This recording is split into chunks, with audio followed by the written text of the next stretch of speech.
գործ պետք է լինի։ Հաջորդը, որ ես կցանկանամ ձեզ ներկայացնել, հետևյալն է, ամսի 4-ին է բուն գագաթաժողովը, մենք կարծում ենք, որ 1 օր շուտ կսկսենք աշխատել զուտ միջոցառումների առումով հանրության հետ կապված աշխատանքների իմաստով, տեսանելի մասով, ամսի 4-ին կլինեն տարաբնույթ ակցիաներ, որոնք արդեն ասացի ձեզ, նվիրված են լինելու Հայաստանում ժողովրդավարության ճգնաժամին եւ Արցախի խնդիրներին, ամսի 5-ին Եվրամիություն Հայաստան գագաթաժողով է նախատեսված, այդտեղ նույնպես կլինեն մեր կողմից բողոքի եւ դժգոհության ակցիաներ։ Բնական է հիմա ես ձեզ չեմ պատմելու ակցիաների մանրամասն, այսպես ասած, տեղեկատվությունը չեմ հաղորդելու, դրա կարիք այս փուլում չկա, ավելին չենք ուզում շատ բաներ պատմել, որպեսզի իշխանությունը չկարողանա շատ, այսպես ասած, տեսանելի կերպով դա ճնշել, բայց մեր ուղերձը հետևյալն է,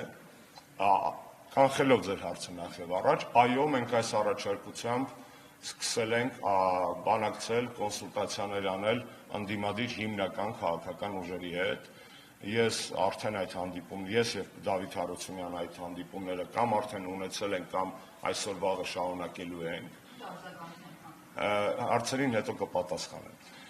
Բայց քանի որ հարցը չեմ ուզում օդում կախված լինել, առնվազն խոսակցությունների մակարդակով մեր ընդդիմադիր գործընկերները, ում հետ ես արդեն հասցրել եմ հանդիպել, կիսում են այն մոտեցումները, որ սա հնարավորություն է Նիկոլի կազմակերպած նախընտրական խնջույքը վերածել Նիկոլի մասին եւ նիկոլական Հայաստանի մասին ճշմարտության պահի, եւ սա հնարավոր է անել։ Հնարավոր է անել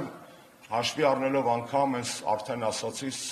super security վիճակը, որ իրենք փորձելու են մարզամերգային համալիրում է լինելու միջոցառում այդ մարզամերգային համալիրը եւ շրջակա տարածք ակվարիում սարքել եւ չթողել որ մարդիկ շփվեն իրական հայերի հետ, իսկական քաղաքացիների հետ, եւ իմ խնդրանքը եւ հորդորը մեր բոլոր քաղաքացիներին հետեւյալն է, անկախ նրանից թե քաղաքական, հասարակական, հանրային շրջանակները ինչպիսի միջոցառումներ կարող են նախաձեռնել եւ իրականացնել, ես խնդրում եմ ցանկացած հայի, ով իր աշխատանքի կամ կենցաղի բերումով այդ պահին կարող է շփվել, տեսնել եվրոպական պատվիրակությունների որևէ անդամի ղեկավարությունից մինչև նախարար, մոտենալ եւ իր դժգոհությունը հայտնել, մոտենալ եւ ասել, որ Հայաստանում իրավիճակը այլ է, մոտենալ եւ ասել, որ Նիկոլ Փաշինյանի ռեժիմը ժողովրդավարական չէ եւ թաքցնում է իրական վիճակը Հայաստանում։ Այսինքն շատ կարեւոր է, որպեսզի այս հարցը դառնա հասարակության սեփականությունը։ Չեմ ուզում մանրամասներ ասեմ, տեսականորեն այդ մարդիկ մնալու են հյուրանոցներում, հաց են ուտելու, տրանսպորտով գնալու են, միջոցառումներին տեսնվելու եք։ Այսինքն շատ կարևոր է, որ բացի նորից կրկնեմ, հասարակական, քաղաքական, հանրային շրջանակներից այս խնդիրը դառնա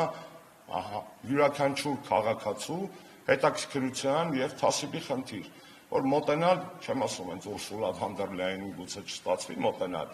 բայց այդ ժամանակ, երբ որ տեսնում ենք, շփվում ենք, սպասարկում ենք, տանում ենք իրանց, հաց ենք տալիս կամ հյուրանոց ենք տրամադրում համար, ասել իրականությունը։ Ես հասկանում եմ, որ այդտեղ կան ռիսկեր, բայց կներեք այդ ռիսկերն են նաև այն գինն են, որ մարդ վճարում է իրան մարդ զգալու համար։ Եվ սա կարևոր է, կարծում եմ, որ սա դառնա հանրության սեփականությունը։ Այս մոտեցումը ուզում եմ կանխել բոլոր տեսակի շահարկումները նորից, սա հակաեվրոպական չէ, հակառակը, ճիշտ հակառակը, սա իրական եվրոպական արժեքների արդյունացման, վերակենդանացման եւ արժեվորման հնարավորություն է Հայաստանի կողմից եւ հայ ժողովրդի համար, որովհետեւ այն վիճակը, որ մենք ունենք այսօր Հայաստանում, դա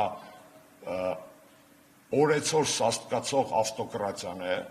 օրեցօր սաստկացող ավտորիտար ռեժիմն է, դա հեչ եվրոպական արժեք չէ։ Հետևաբար մեր մոտեցումը այս երկու օրերին լինելու է,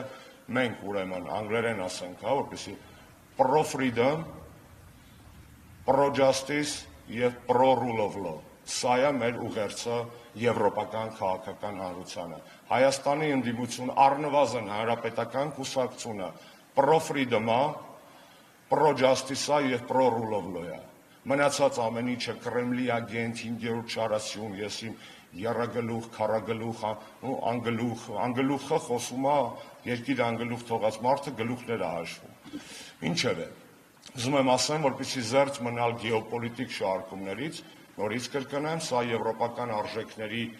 վերաիմաստավորման հնարավորությունն է եւ այդ արժեքների համար, իրական արժեքների համար պայքար է ազատության, ժողովրդավարության, արդարության, օրենքի գերակայության եւ մնացածի համար եւ ոչ թե որևէ մեկի, այսպես ասած, ագենտություն։